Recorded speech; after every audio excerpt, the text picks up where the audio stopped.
Wanted to welcome everybody. Thanks very much for attending. Each year, Sophos in the past several years have put out some really interesting information as it pertains to cybersecurity. So at that point, I reached out to our friend and partner, Dan Feltisco, and asked him if he would summarize the findings for us. Dan is a cybersecurity expert. He has over 20 years, don't want to date you, Dan, of experience in the IT and cybersecurity industry. For the past almost 4 years, he has been with Sophos. So, Dan, I guess without further ado, we will turn it over to you. Yeah, excellent. Thank you, Scott. And thanks everyone for coming again. And I appreciate seeing this and y'all invited me to talk about this. What am I talking?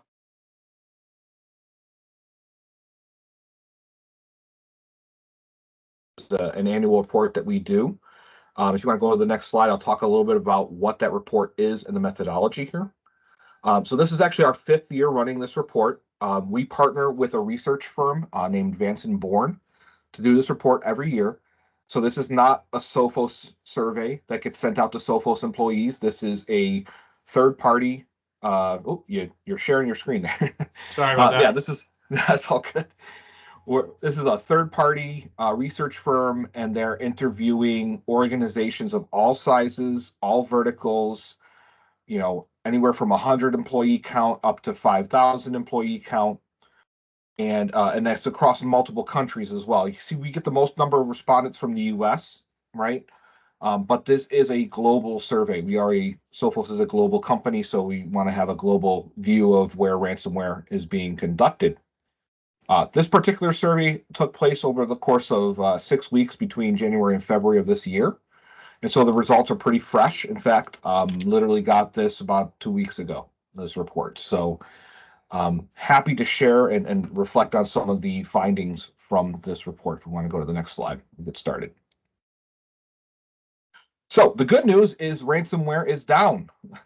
And this is just the indication of, as a percentage of respondents, who was attacked by ransomware. It doesn't mean they were successful. This means that they were attacked by a ransomware organization, or it was attempted within the organization in the last year. That's why you might, see the numbers and go, "Wow, that's pretty high," right? Now that's the good news, right? The good news is that we had a slight drop from 66% last year to 59% this year. The bad news, obviously, is that we're still over a half, right? Still over a half of organizations had to deal with a ransomware incident last year, whether they were successful or not. Next slide. So breaking that down by industry, I think it is important to talk about where the different verticals sit with this, because it definitely differs depending on the verticals, and that can help us tell the story. Now, with very few exceptions, the good news, again, is that ransomware attack rates were broadly down, okay? With between 60% and 68% of organizations, right, it hit in the 11 of the 15, industries, right? So we're seeing an overall reduction that's being reflected in the overall verticals. The notable winner here, if there's going to be a winner, right, is state and local government, which is down a lot, from 69% last year to 34% this year. And retail also significant reduction in the amount of ransomware attacks we saw in those two specific verticals. But if we want to go to the next slide, a couple other, things that we can note. While state and local government is down drastically over the last year, the attack rate for federal, or what we call central governments, because in some organizations, some countries, it's not a federal government, it's a centralized government. It's still very high. Okay. A couple reasons, a couple observations about this. If you want to go back to that slide, just stay on this for a second, just to talk about it, right? A couple things that we kind of guess as to why it's still pretty high in the federal side of things, but low in the state and local side. Number one, last year was definitely a year of widespread unrest and a lot of things between the Israeli conflict and the Ukraine-Russia conflict. So we do definitely believe that some of these ransomware attacks against the central and federal government's agencies were politically motivated. That's what kept that number so high.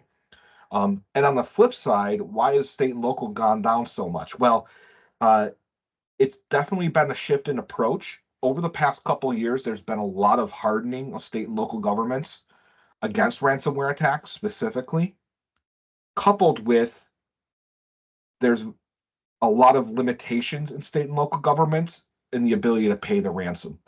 And so threat actors have kind of shifted their models in that aspect and gone, hey, we're not making as much money off of state and local governments as we were, or we can't make much money and it's harder to attack them.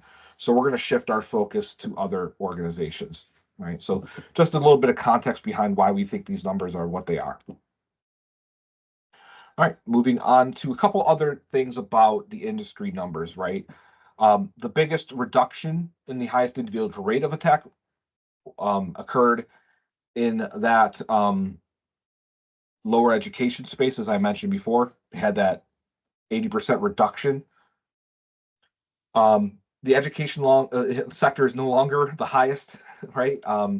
We broke it up last year between higher and lower education, so we wanted to take a look at that. Higher and lower ed, no longer has the largest. Healthcare was one of the 5 sectors that reported an increased attack rate. So what I mentioned before about how actors were shifting their focuses to higher value targets. Healthcare is obviously a higher value target for them. We're starting to see that reflected in that.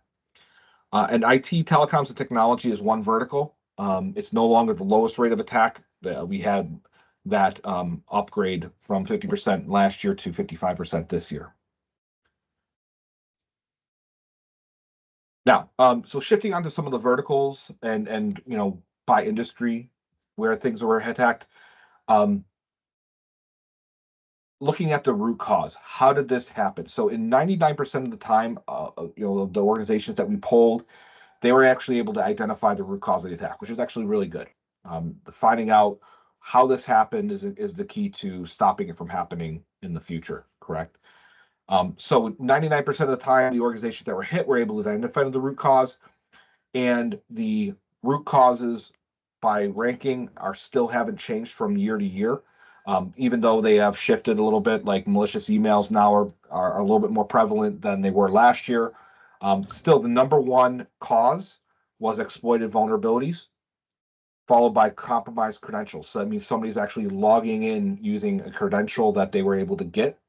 Usually that's a stage 2 of a 2-stage attack, right?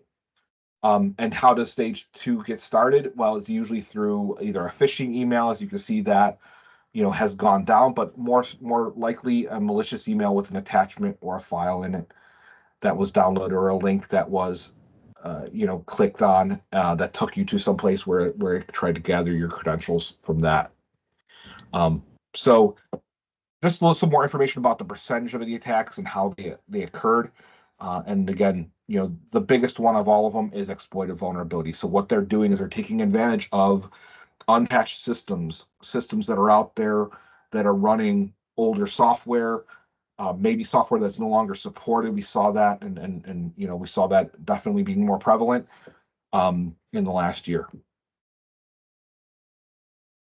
So to tie in with that, right, the number one vertical that fell victim to those unpatched vulnerabilities was in the energy, oil, gas, and utility sectors. Okay, these are organizations that typically lag behind traditional businesses, I'll say, right, in their ability to keep up to date. They have systems that run proprietary software that are running on older operating systems. Just last week, I was working with an organization, not naming names, not throwing anyone under the bus, but they were still running Windows XP because they have that one proprietary application running on Windows XP that they cannot do without, right? It's a business critical application. And now they're coming to terms with the fact that obviously those Windows XP systems are really, really needing to get out of those environments, right? But you can take that all the way up to Windows 7 now, right? Windows 7 is no longer being patched by Microsoft anymore. So there's still a lot of systems out there that are running unpatched vulnerabilities that lead to that security gap, right? Government organizations were particularly vulnerable to attacks that started with the abuse of a compromised credential, right? So basically stolen login data, And a lot of times this is not that they stole the account credentials directly for that person's login. It's password reuse, right? So somebody's using the same password and email address for their Facebook login or their, name a website, right? Popular social media sites, right? Reusing the same password, and then that password's also being used on a business critical system, right? So password reuse, the lack of multi-factor authentication into some of these systems is really a key play as to how compromised credentials can lead to a ransomware attack. And then IT, telecom, and technology, right? Well, the majority of attacks in those instances started with actually brute force attacks, and that's indicative really of those types of organizations that work in IT and technology and telecom. They typically are more up to date, so they're not going to be as vulnerable to the unpatched vulnerability side of things. They're typically more on par with implementing things like multi-factor authentication and strong password policies.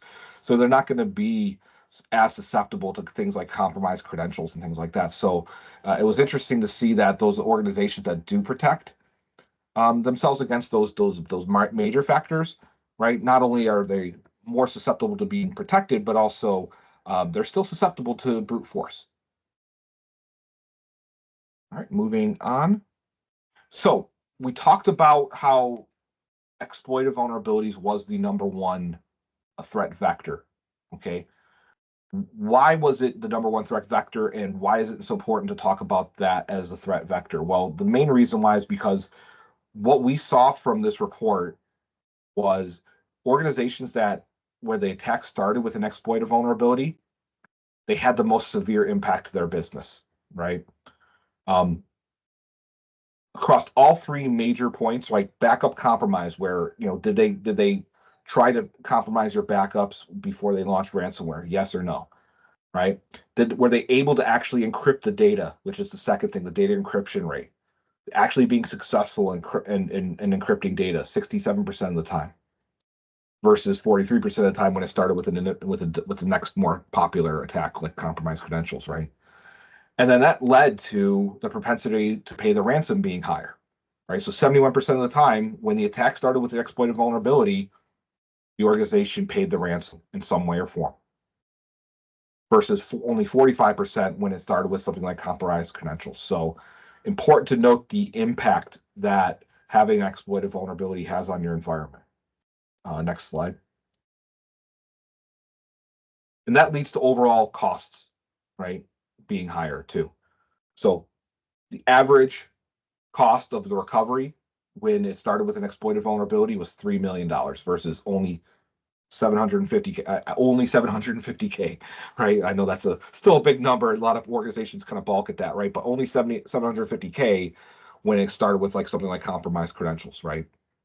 The percentage of being able to fully fund or having the victim have to fully fund the ransom in-house. We'll talk about a little bit about where the funding is coming from in another slide in the future, but 31% of the time when the attack started with an exploited vulnerability, the victim had to foot the full bill versus 2% when it was something like compromised credentials. So significant difference in who is responsible for paying that ransom. So that goes into factors like insurance covering things, right? And then 45% of the time when the attack started with an exploited vulnerability, it took more than a month to recover. That obviously goes into the overall recovery costs, right? The longer you're down, the more you got to pay. Versus 37% when it started with a compromised credential. So it takes you longer to recover, it costs more, and it costs you individually as an organization more when the attacks start with an exploited vulnerability. Next slide. Again, when ransomware actors try to break in, right, they're very aware that organizations that are hit by ransomware, they try to recover from backups, right? And so we saw 94% of ransomware victims said that the cyber criminals were targeting their backups or attempted to target the backups. Unfortunately, 57% of the time, they were successful, right? That's still down year over year from about 67% from last year, meaning that we're getting better at protecting our backups. But it's still, again, over half of the organizations that were hit also had their backups compromised. And that also is going to play into the recovery time as we talk about that on a later slide. Next slide. Yeah. So the actual success rate,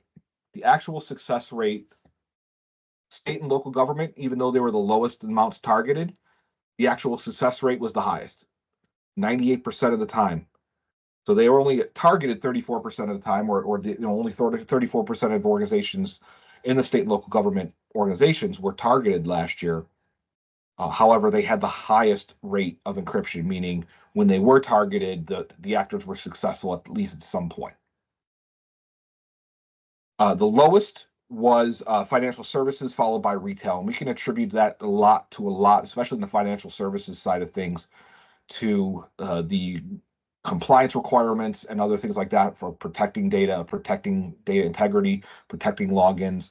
A lot more regulated, the financial industry, right? than you would think state and local government would be more regulated, but it's actually not. Financial industries are much more regulated, and they're much more susceptible to downtime, so they're much more apt to protect themselves proactively. Distribution and transport was the vertical that actually had the most likeliness to experience an extortion-based attack. This is no data was encrypted, but the organization was held to ransom anyway. So they basically got a letter from the bad guy saying, "We have your data. We're going to release some of this to the public unless you pay us." That's an extortion attempt, right? So no encryption of data here, but an extortion attempt was attempted. So for context behind this, just so you know, the average rate of encryption across all industries was 70%. So again, at the high end, 98%, at the low end, 49%, but across all industries, the average was 70%, and that's actually down from 76% last year. So we're getting better at defending against attacks, but still 70% of the time when an attack happens, it's being at least somewhat successful, whether it be just a couple machines or the full systems being impacted. And then the double dip factor, right? So how many times were they not only encryption happened, but also they were being extorted? And in 32% of cases, what we saw was this double dip factory. So they don't just encrypt the data, they also steal a copy of it. And then they hold that as well. And they do it for a number of reasons. Number one, they do it to put some level of urgency on the organization that needs to pay the ransom. So there's some additional pressure that can be put in there. They can threaten to leak that data to, the media. They can threaten to leak that data to competitors, however they want to do it. It's also just a way to double their ransom payments overall. So you pay to recover your data, and then 6 months later they say, "Oh, by the way, we have a copy of your data that we kept as a backup." Right? If you want to cover that, we can give you that for another fee, right? So it's very tricky how they do this, but we definitely saw this. This is a rise in last year. It was only about 20% last year. So this is the rise from last year in this double dipping of extortion plus ransomware. So how much is this costing people, right? How much are the ransom payments costing people specifically, right? So we want to look at two different data points here, right? So median versus mean, right? Median meaning how often, what was the most often that we saw a ransom extortion attempt, right? And this is based on those organizations that actually paid the ransom. They shared, through this response, how much they actually paid. So on the median, organizations paid $2 million last year, right? That's 5 times more than what the median was last year. Last year, the median was 400K. This year, it's 2 million. All right, so we're seeing the ransom demands of the threat actors going up. It was down during the COVID years. It went, kind of hit rock bottom last year. So last year was 400K. That was kind of the lowest I've ever seen the median be. This year, it's gone back up again to kind of where we were pre-COVID. And so this is indicative of threat actors realizing that they can get more from their victims, right? The mean payment Obviously, when the median changes and rises by 5x, you're going to see the mean and the average across all industries rise as well. We saw 2.6% or times increase. So it's up from 1.5 million last year to 3.9 million. So scary numbers to look at, of course, there. Where's this money coming from, right? Where's the money that organizations are paying these ransoms coming from, right? So this is to give you an idea of where this money is coming from. 82% of the cases, right, the funding of the ransom was actually a collaborative effort, right, where they had multiple sources, right? The primary source of ransomware funding is actually still the organization itself, 40% of the time. They're paying at least partial, or if not all, of the ransom themselves. Followed by a cyber insurance provider, 23% of the funding from ransomware payments coming from them. Insurance providers contributed towards the ransom in 83% of the attacks. So what does that mean? That means that if you're relying on insurance providers to pay the whole thing, well, that only happened in 1% of all attacks last year. Right? 1% of the time they covered the full amount, and 79% of the time the insurance funded either less or less than half than the total payment. So do not rely on your insurance provider to cover the cost of a ransom. That's not what they're there to do. They will very likely not do that. They might help you recover and cover costs of recovery, but they won't pay the ransom in a lot of cases. So ransom recovery costs are just one part of it. And this is the other costs associated with. This is the non-ransomware recovery costs, right? So this is irrespective and excluding any ransoms paid. We saw an increase in the mean recovery costs in general amongst organizations. So it just means there's a lot of factors that go into recovery. The time that you're down and the downtime and how much that costs your business, the loss of goodwill amongst your peers and your customers. So that's also taken into case of recovery costs. There's the cost of recovering from backups. There's other things that go into recovering that. There's the cost of incident response services, right? So if you have to pay a third party to come in and clean up what you need to do, that's a big part of this chunk as well. Next slide. Okay. And then the time that it takes to recover, right, has gone up. So the time taken to recover, it's getting longer. 35% of ransomware victims are fully recovered within a week or less. That's down, right? 1/3, 34%, now take more than a month to recover, right? And that's, again, due to some of the other things that we saw before, like it's the complexity and severity of the attacks, greater recovery work is required. This also might indicate a growing lack of recovery preparation, right? So I always tell people, just as an anecdote, right, how often do you test your backups? How often do you make sure that you can actually recover from that backup? Are your backups recoverable, right? If you do recover from a backup, how much extra work needs to be done to make sure that your systems are back up and running off that backup data? All those things are things that you should be testing at least once a year, if not more. And that leads to this one, right? So having your backups compromised impacts your ability to recover. 45% of the time, right, when backups are not recovered or not compromised, rather, 45% of the time they were able to get up and back up and running in a week or less. When backups are compromised, that drops down to 25%. Can't recover as fast if your backups are compromised. All right, next slide. Last data slide. So got through all this. Thank you very much for numbers. To guys like me, I'm a geek. I love numbers and I love to see into how the stories behind the numbers are told. This is the last set of numbers, but having your data encrypted was a major impact, right? So obviously, as you can tell, if the threat actor was not able to encrypt your data, you can recover pretty fast, right? Over half the time, you can fully recover within a week if your data wasn't encrypted, right? But if your data was encrypted, that propensity to recover in under a week drops down to only 25%. So significant impact in the ability to recover is the ability of whether or not that data actually gets impacted or not. So conclusions of this report. You want to go to the next slide there, Scott? Thank you. Ransomware still remains a major threat, right? All organizations across the globe, regardless of size, whether you're a small company, a big company, regardless of what vertical you're in, the overall attack rate has dropped, yes, but the impact on the attacks are actually increasing. So less attacks, but more impactful. So what can we do, right? What are our recommendations, right? Prevention is worth an ounce of cure, as we say, right? The best ransomware attack is the one that didn't happen because the adversaries couldn't get into your organization. With a third of the attacks starting with an exploitation of unpatched vulnerabilities, right? It's important to take control of your attack surface.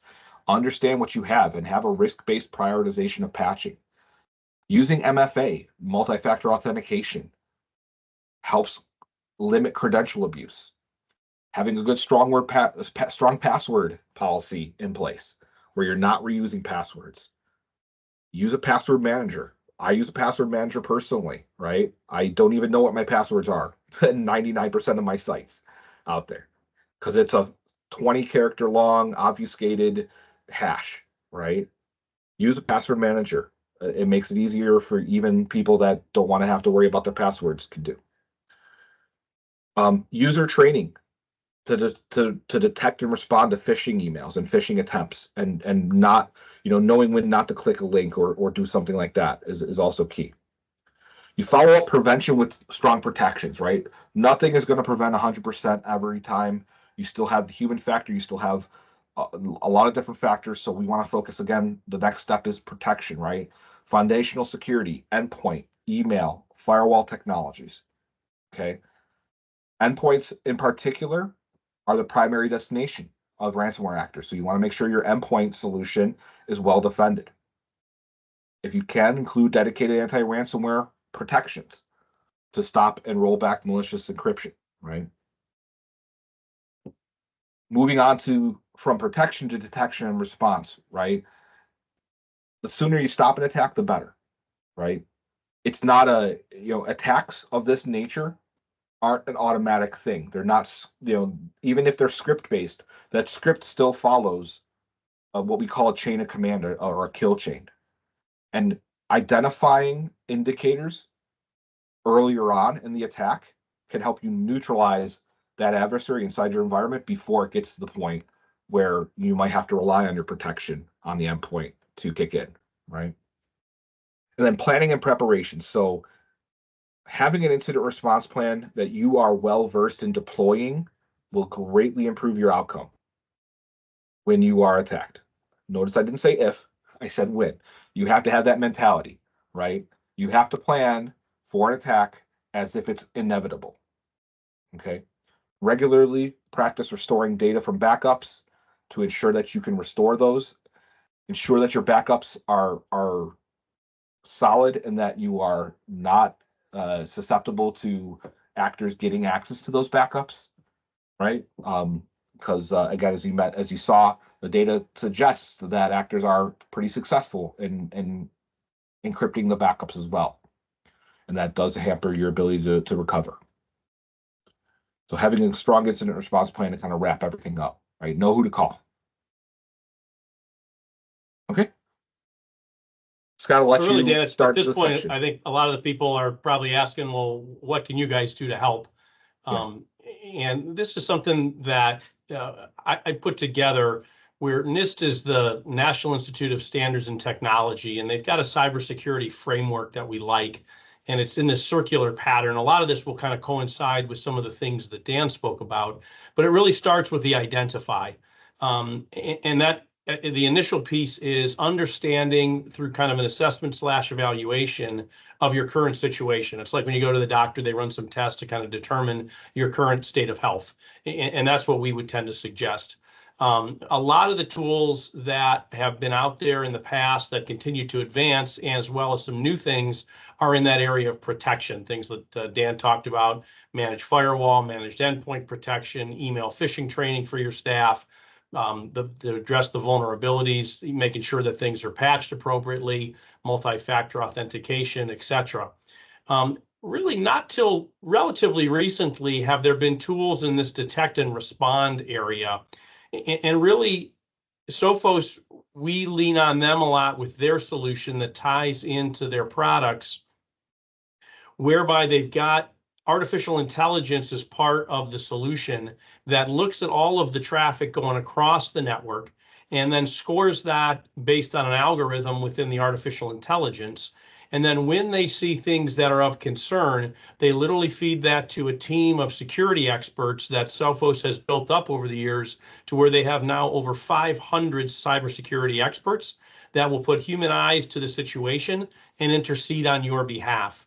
I see varying reports in terms of how long the bad guys are in networks. I saw one where IBM had done a study that said the average time between when they get in and when it gets remediated is 277 days, which is terrifying. And really, you need these kinds of tools to detect and respond in order to kind of minimize that, to mitigate any damage that you have. The last piece that Dan kind of talked about is recover. And we leverage a different partner for that. Sophos doesn't do backups, but all backups are not created equal. There is newer technology out there, and one of the that's called air gap, where literally the backup is separated from the network so that the bad guys can't go in and encrypt the backup if they're encrypting the data without going through a portal with a different password. So it greatly reduces the chance that Dan had talked about. And remember, he had said 94% of the time they're trying to encrypt the backup, and they're successful 57% of the time, which is a bit staggering in today's day and age when really there are tools out there that you should have in place to minimize the damage as well as minimize the time it takes to restore the information and data and get the network back up and running.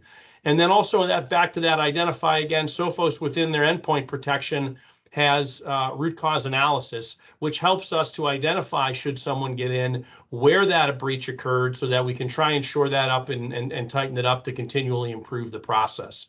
So we kind of bundle these in different solutions, but really it all starts with understanding where your individual situation is at. Dan, I'll kick it back over to you. Sure. Yeah, so just diving a little bit more into how the Sophos tools protect you. And again, Cygnus use these tools on your behalf, right, as our partner.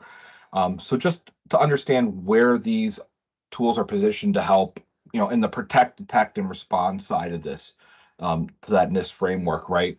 With our endpoint security, right, as I mentioned before, endpoint is probably the biggest piece that is affected by ransomware, right? Because that's where all the ransomware lands eventually.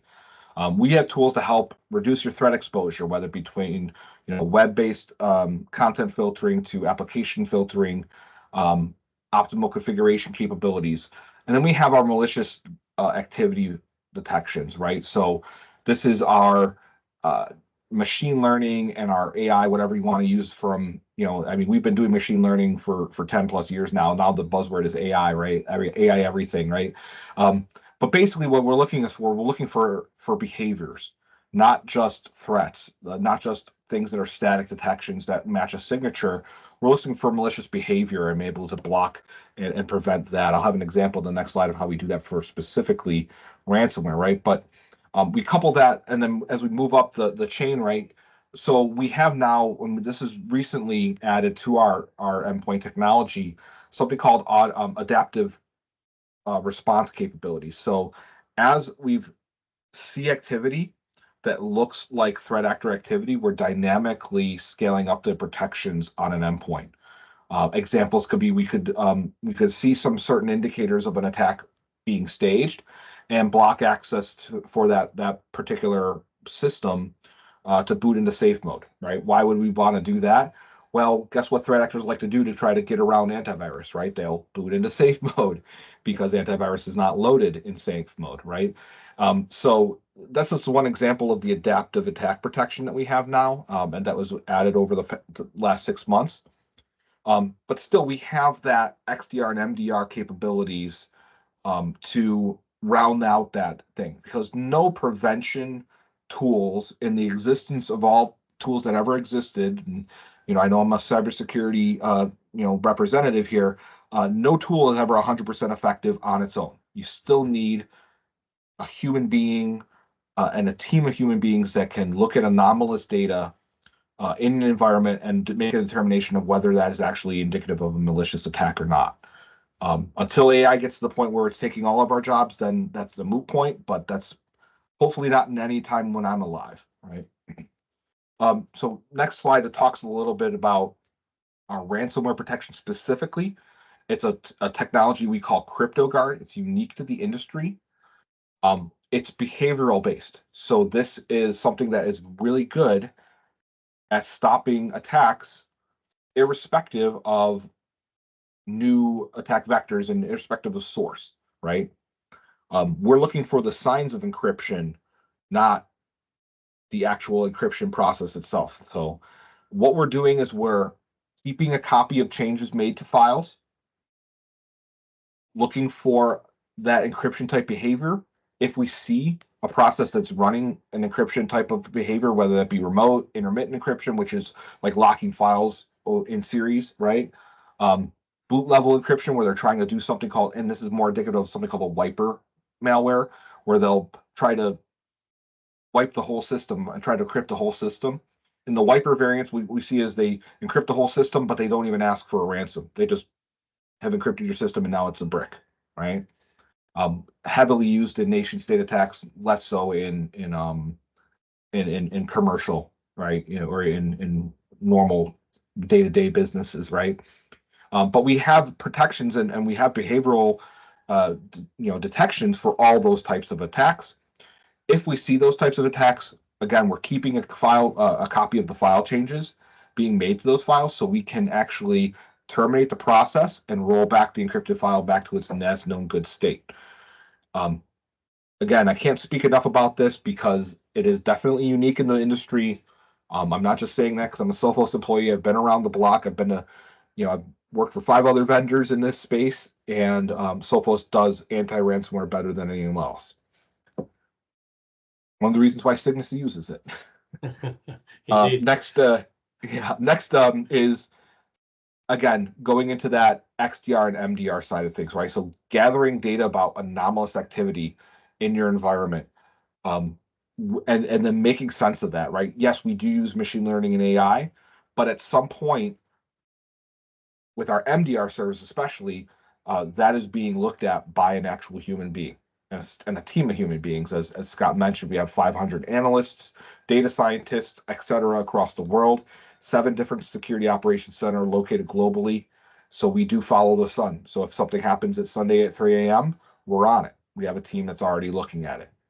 Our average or mean time to remediate is 38 minutes. Right, as Scott mentioned, the dwell time of organizations can, depending on your vertical, can range anywhere from 10 days at the low end to 200 plus days at the high end. That dwell time is that time that we talk about in the threat actor world of how long have they been in your environment before you either found them or before they did what they wanted to do, which was, launch ransomware or extort your data or however, right? And so we give you the tools, the XDR tools, and then the MDR service is there to help make sense of those tools for you. All right, next slide. And then just to kind of round out this whole solution, we know we're not the only security player in the game.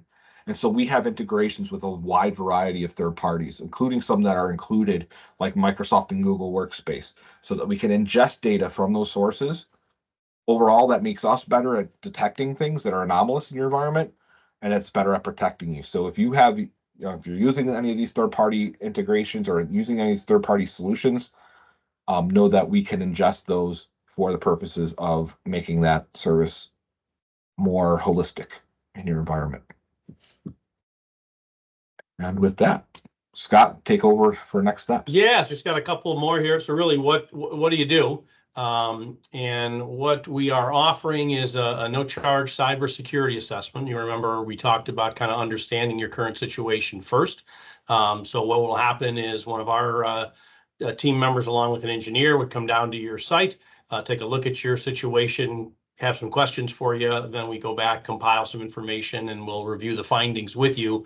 So at least then at that point, you don't have blind spots because you can't manage what you don't know. And so we think understanding where you're currently at is absolutely critical. If you'd like us to do that, just put yes in the chat. You can also email me or call us, and we'll go ahead and arrange a time to do that for you.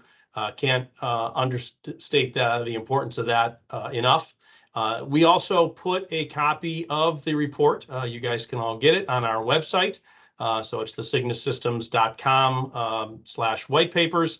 If you navigate to the home page, you would just go to resources and white papers, and it is up and running. And Dan, I don't know if you wanted to share the story about your quote there. Yes, I put this quote in, and I was thinking about it. Like, I can't remember who actually said it, but one of my first ever security conferences I ever attended was 23 years ago. I know I'm feeling older by the day by saying that. It gets longer every time I tell the story. 23 years ago, I was in the Army, and we were doing we were at a convention talking about security, operational security back then. But this applies, I think this quote applies even to IT security and cybersecurity as well. And the commanding officer at the time got up on stage, and he started off his speech by saying this quote here, which says, "Security breaches happen in one of two ways, right? Either somebody does something they shouldn't have done, or they don't do something they should have done," right? And that quote has always stuck with me. I think it's still appropriate today. I really wish I remember the name of my CO at the time. I don't, because I'm, like I said, 23 years later, and I was out of there after 6 years of being in the Army.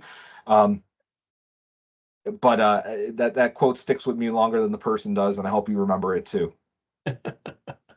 Keep doing enough of these, Dan. Maybe one day you'll bump into him or her, and I'm sure I probably actually already have. Credit. I probably already have, and I just totally blanked on it. And then I see the face. I remember the face more than I remember the name. Right. Right. Indeed. Indeed. So I want to thank everybody for coming. We appreciate that. I'll stop sharing my screen here. I'm going to stop recording here for the purposes of the webinar, and I don't